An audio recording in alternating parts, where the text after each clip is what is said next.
सावित्री व्रत कथा एवं व्रत विधि। राजा युधिष्ठिर ने कहा, भगवान, अब आप सावित्री व्रत के विधान का वर्णन करें। भगवान श्री कृष्ण बोले, महाराज, सावित्री नाम की एक राजकन्या ने वन में जिस प्रकार यह व्रत किया था, स्त्रियों के कल्याणार्थ मैं उस व्रत का वर्णन कर रहा हूँ, उसे आप सुने। प्राचीन काल में मध्य देश पंजाब में एक बड़ा पराक्रमी, सत्यवादी, क्षमाशील, जितेंद्रिय और प्रजापालन में तत्पर अश्वपति नाम का राजा राज्य करता था। उसे कोई संतान न थी, इसलिए उसने सपत्नीक व्रत द्वारा सावित्री की आराधना की।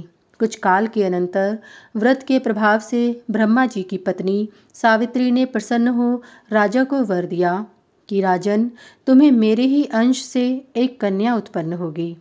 इतना कहकर सावित्री देवी अंतर्धान हो गईं और कुछ दिन बाद राजा को एक दिव्य कन्या उत्पन्न हुई। वह सावित्री देवी के वर से प्राप्त हुई थी, इसलिए राजा ने उसका नाम सावित्री ही रखा। धीरे धीरे वह विवाह के योग्य हो गई। सावित्री ने भी भृगु के उपदेश से सावित्री व्रत किया। एक दिन वह व्रत के अनंतर अपने पिता के पास गई और प्रणाम कर वहां बैठ गई। पिता ने सावित्री को विवाह योग्य जानकर अमात्यों से उसके विवाह के विषय में मंत्रणा की, पर उसके योग्य किसी श्रेष्ठ वर को न देखकर पिता अश्वपति ने सावित्री से कहा, पुत्री, तुम वृद्धजनों तथा अमात्यों के साथ जाकर स्वयं ही अपने अनुरूप कोई वर ढूंढ लो। सावित्री भी पिता की आज्ञा स्वीकार कर मंत्रियों के साथ चल पड़ी। स्वल्प काल में ही राज ऋषियों के आश्रमों, सभी तीर्थों और तपोवनों में घूमती हुई तथा वृद्ध ऋषियों का अभिनंदन करती हुई वह मंत्रियों सहित पुनः अपने पिता के पास लौट आई।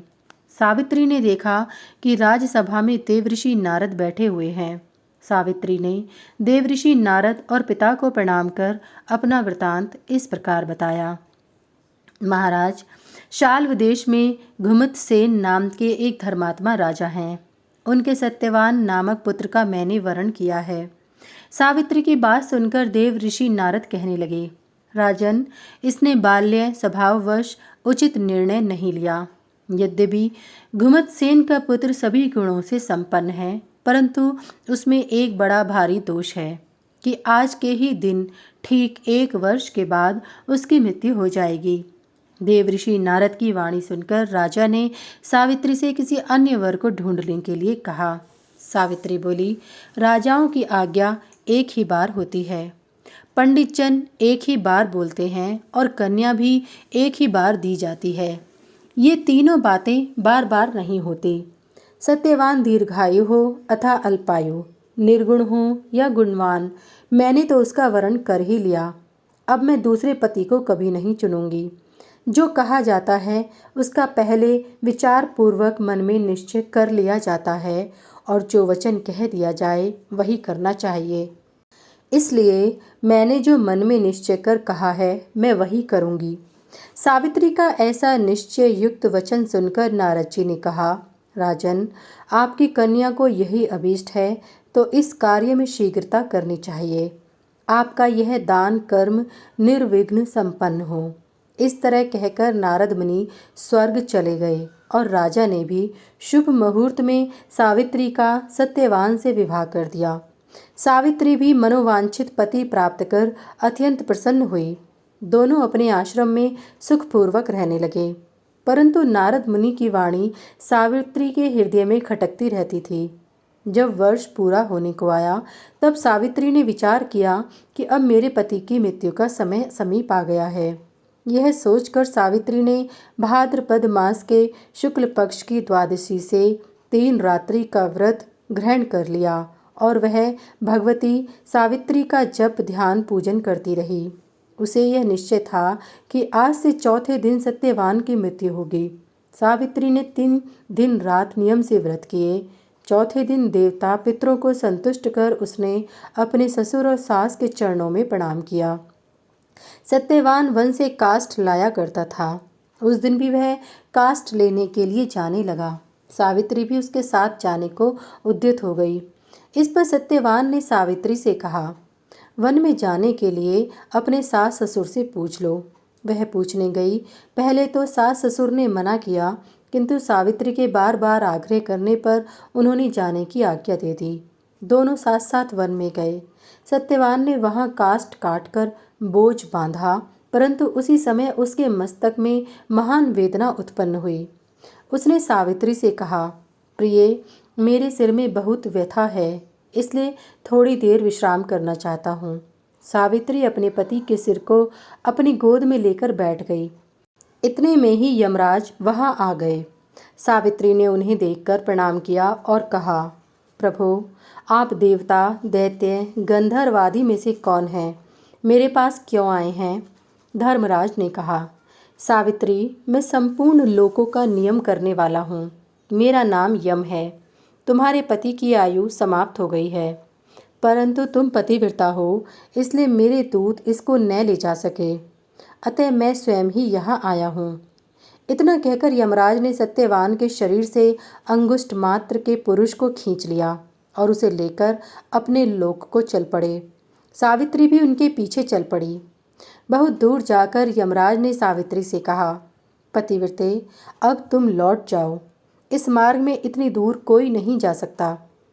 सावित्री ने कहा, महाराज, पति के साथ आते हुए मुझे न तो ग्लानि हो रही है और न कुछ श्रम ही हो रहा है। मैं सुखपूर्वक चली आ रही हूँ। जिस प्रकार सज्जनों की गति संत है, वर्णाश्रमों का आधार वेद है, शिष्यों का आधार गुरु और सभी प्राणियों का आश्रय स्थान पृथ्वी है, उसी प्रकार स्त्रियों का एकमात्र आश्रय स्थान उसका पति ही है, अन्य कोई नहीं। इस प्रकार सावित्री के धर्म और अर्थयुक्त वचनों को सुनकर यमराज प्रसन्न होकर कहने लगे, भामिनी, मैं तुमसे बहुत संतुष्ट हूँ। तुम्हें जो वर अभिष्ट हो वह मांग लो। तब सावित्री ने विनयपूर्वक 5 वर मांगे। मेरे ससुर के नेत्र अच्छे हो जाएं और उन्हें राज्य मिल जाए। मेरे पिता के 100 पुत्र हो जाएं, मेरे भी 100 पुत्र हों। मेरा पति दीर्घायु प्राप्त करे तथा हमारी सदा धर्म में दृढ़ श्रद्धा बनी रहे। धर्मराज ने सावित्री को ये सारे वर दे दिए और सत्यवान को भी दे दिया। सावित्री प्रसन्नतापूर्वक अपने पति को साथ लेकर आश्रम में आ गई। भाद्रपद की पूर्णिमा को जो उसने सावित्री व्रत किया था, यह सब उसी का फल है। युधिष्ठिर ने पुनः कहा, भगवान, अब आप सावित्री व्रत की विधि विस्तार पूर्वक बतलाएं।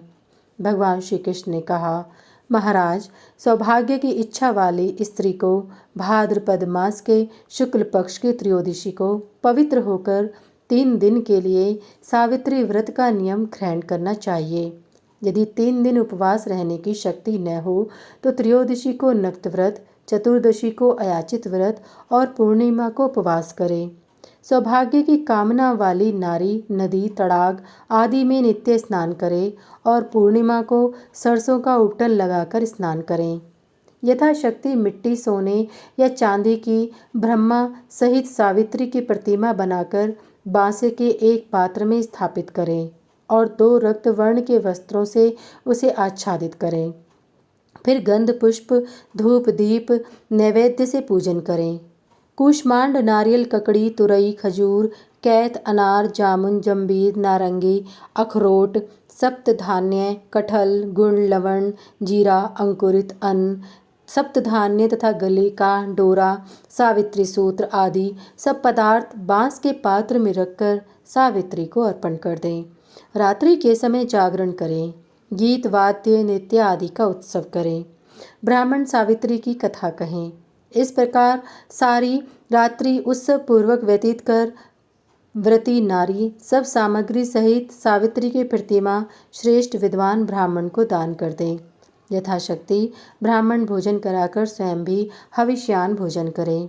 राजन, इसी प्रकार ज्येष्ठ मास की अमावस्या को वट वृक्ष के नीचे काष्ठ भार सहित सत्यवान और महासती सावित्री की प्रतिमा स्थापित कर उनका विधिवत पूजन करना चाहिए। रात्रि को जागरण आदि कर प्रातः वह प्रतिमा ब्राह्मण को दान कर दें। इस विधान से जो स्त्रियां यह सावित्री व्रत करती हैं, वे पुत्र, पौत्र, धन आदि पदार्थों को प्राप्त कर चिरकाल तक पृथ्वी पर सब सुख भोग कर पति के साथ ब्रह्मलोक को प्राप्त करती हैं। यह व्रत स्त्रियों के लिए पुण्यवर्धक, पापहारक, दुख प्रणाशक और धन प्रदान करने वाला है। जो नारी भक्ति से इस व्रत को करती है वह सावित्री की भांति दोनों कुलों का उद्धार कर पति सहित चिरकाल तक सुख भोगती है। जो इस महात्म्य को पढ़ते अथवा सुनते हैं वे भी मनोवांछित फल प्राप्त करते हैं।